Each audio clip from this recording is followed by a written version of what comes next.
ಕಾಂಗ್ರೆಸ್ ಸರ್ಕಾರದ ಪರಿಷ್ಕರಣಾ ಸಮಿತಿ ಇದು ಒಂದಷ್ಟು ಬದಲಾವಣೆಗಳನ್ನು ಹೇಳಿದೆ. ಸಮಾಜ ವಿಜ್ಞಾನದಲ್ಲಿ ಮತ್ತು ಕನ್ನಡ ಭಾಷೆಯ ಪಠ್ಯಪುಸ್ತಕಗಳಲ್ಲಿ ಹೇಳಿದೆ. ಆದರೆ ಇದು ಯಾವುದಕ್ಕೂ ಕೂಡ ಆಧಾರಗಳಿಲ್ಲ. ಯಾವುದೇ ಒಂದು ಬದಲಾವಣೆಯನ್ನು ಪಠ್ಯಪುಸ್ತಕದಲ್ಲಿ ಮಾಡಬೇಕಾದ್ರೆ ಇಂತಹ ವಾಕ್ಯವನ್ನು ನಾವು ಈ ಕಾರಣಕ್ಕಾಗಿ ತೆಗಿತಾ ಇದ್ದೇವೆ, ಈ ಕಾರಣಕ್ಕಾಗಿ ನಾವು ಇದನ್ನು ಸೇರ್ಪಡೆಗೊಳಿಸ್ತಾ ಇದ್ದೇವೆ ಅನ್ನೋದನ್ನು ಬಹಳ ಸ್ಪಷ್ಟವಾಗಿ ಹೇಳಬೇಕಾಗತ್ತೆ. ನಮ್ಮ ಪರಿಷ್ಕರಣಾ ಸಮಿತಿ ಆ ಕೆಲಸವನ್ನು ಮಾಡಿತ್ತು. ಆದರೆ ಈಗಿನ ಕಾಂಗ್ರೆಸ್ ಸರ್ಕಾರದ ಪರಿಷ್ಕರಣಾ ಸಮಿತಿ ಒಟ್ಟಾರೆಯಾಗಿ ಬರಗು ರಾಮಚಂದ್ರಪ್ಪನವರು ಏನು ಮಾಡಿದ್ರು ಅದನ್ನೇ ಮತ್ತೆ ನಾವು ಸೇರಿಸ್ತೇವೆ ಅನ್ನೋದ್ರ ಮೂಲಕ ಒಂದು ರೀತಿಯ ಬಹಳ ಮೇಲ್ಮಟ್ಟದ ಕೆಲಸವನ್ನು ಮಾಡಿದೆ ಅನ್ನೋದು ಬಿಟ್ಟರೆ, ಇಂತಹ ಪಾಠವನ್ನು ಯಾಕೆ ಸೇರಿಸ್ತಾ ಇದ್ದೇವೆ, ಇಂತಹ ಸಾಲನ್ನು ಯಾಕೆ ಸೇರಿಸ್ತಾ ಇದ್ದೇವೆ ಅನ್ನೋದ್ರ ಬಗ್ಗೆ ಯಾವುದೇ ಒಂದು ಸ್ಪಷ್ಟವಾದ ಕಾರಣವನ್ನು ಕೊಟ್ಟಿಲ್ಲ. ಇದು ಪಠ್ಯಪುಸ್ತಕ ಪರಿಷ್ಕರಣೆಯ ಪ್ರಕ್ರಿಯೆಗೆ ವಿರುದ್ಧವಾದದ್ದು, ಇದು ಒಂದು. ಮತ್ತು ಎರಡನೇದಾಗಿ, ಕಾಂಗ್ರೆಸ್ ಸರ್ಕಾರ ಅಧಿಕಾರಕ್ಕೆ ಬಂದ ಕೂಡಲೇ ಕಿತ್ತು ಹಾಕಿದ ಪಾಠಗಳು.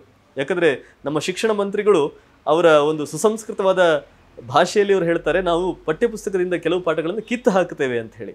ಅಂತಹ ಕಿತ್ತು ಹಾಕಿದ ಪಾಠಗಳು ಯಾವುದು? ಒಂದು ಸಾವರ್ಕರ್ ಬಗ್ಗೆ ಇರುವಂತಹ ಪಾಠ.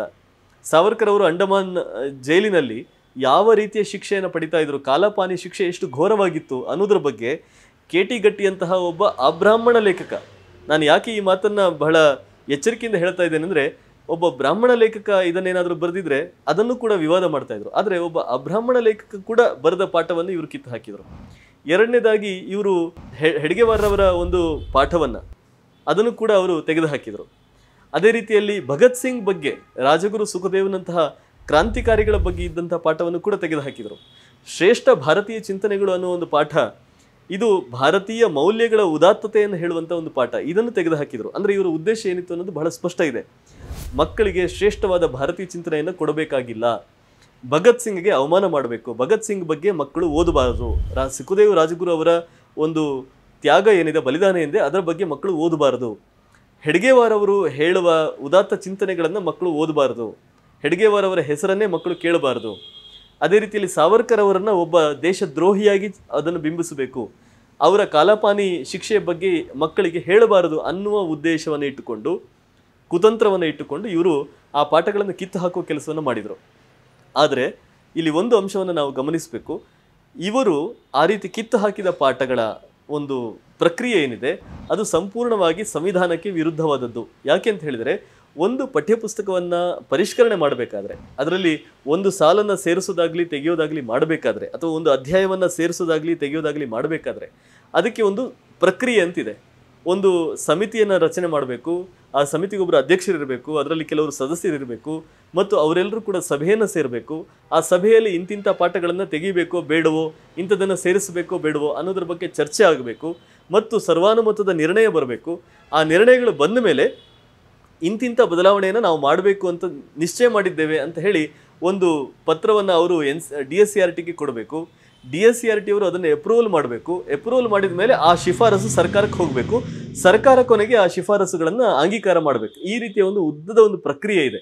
ಈ ಯಾವ ಪ್ರಕ್ರಿಯೆಯನ್ನೂ ಮಾಡದೆ, ಸಮಿತಿಯನ್ನು ರಚನೆ ಮಾಡದೆ, ಸಮಿತಿಗೆ ಒಬ್ಬರು ಅಧ್ಯಕ್ಷರನ್ನು ನೇಮಕ ಮಾಡದೆ, ಒಂದು ಸಮಿತಿಯನ್ನು ರಚನೆ ಮಾಡದೆ, ಅಂದರೆ ಸದಸ್ಯರನ್ನು ನೇಮಕ ಮಾಡದೆ, ಅವರು ಯಾವ ಸಭೆಯನ್ನು ಕೂಡ ಮಾಡದೆ, ಮತ್ತು ಯಾವ ಶಿಫಾರಸುಗಳನ್ನು ಕೂಡ ಇವರು DSCRTಗೆ ಸಲ್ಲಿಕೆ ಮಾಡದೆ, ಒಟ್ಟು ಇವರು ಸಚಿವ ಸಂಪುಟದ ಸಭೆಯಲ್ಲಿ ಒಂದು ತೀರ್ಮಾನವನ್ನು ತೆಗೆದುಕೊಂಡು ಇವರು ಪಾಠಗಳನ್ನು ಕಿತ್ತು ಹಾಕ್ತಾರೆ. ಇದು ಸಂಪೂರ್ಣವಾಗಿ ಸಂವಿಧಾನಕ್ಕೆ ವಿರುದ್ಧವಾದದ್ದು. ಇದನ್ನು ನ್ಯಾಯಾಲಯದಲ್ಲಿ ಪ್ರಶ್ನೆ ಮಾಡಲಿಕ್ಕೆ ಅವಕಾಶ ಇದೆ.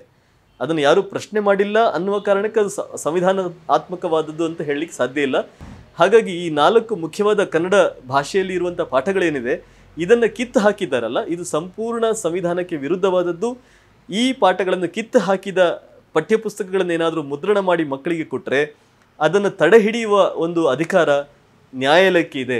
ನ್ಯಾಯಾಲಯಕ್ಕೆ ಯಾರಾದರೂ ಹೋಗಿ ಇವುಗಳನ್ನ ಪ್ರಶ್ನೆ ಮಾಡಿದರೆ, ಇವರು ಅಸಾಂವಿಧಾನಿಕ ರೀತಿಯಲ್ಲಿ ಇದನ್ನೆಲ್ಲವನ್ನು ಮಾಡಿದ್ದಾರೆ, ಒಂದು ಪರಿಷ್ಕರಣಾ ಸಮಿತಿಯನ್ನೇ ರಚನೆ ಮಾಡದೆ ಇದನ್ನೆಲ್ಲ ಮಾಡಿದ್ದಾರೆ ಅಂತ ಹೇಳಿ ನ್ಯಾಯಾಲಯಕ್ಕೆ ಯಾರಾದರೂ ಒಂದು ದೂರನ್ನು ಸಲ್ಲಿಕೆ ಮಾಡಿದ್ದೇ ಆದರೆ ನ್ಯಾಯಾಲಯಕ್ಕೆ ಈ ಅಷ್ಟು ಪಠ್ಯಪುಸ್ತಕಗಳನ್ನು ತಡೆ ಹಿಡಿಯುವ ಅವಕಾಶವೂ ಕೂಡ ಇದೆ ಅನ್ನೋದನ್ನು ನಾನು ಹೇಳಬೇಕು. ಅಂದರೆ ಕಾಂಗ್ರೆಸ್ ಸರ್ಕಾರ ಕಾನೂನುಬದ್ಧವಾಗಿ, ಸಂವಿಧಾನಬದ್ಧವಾಗಿ ಯಾವುದನ್ನು ಕೂಡ ಮಾಡ್ತಾ ಇಲ್ಲ ಅನ್ನೋದನ್ನು ನಾನು ನೇರವಾಗಿ ಇಲ್ಲಿ ಹೇಳ್ತಾ ಇದ್ದೇನೆ.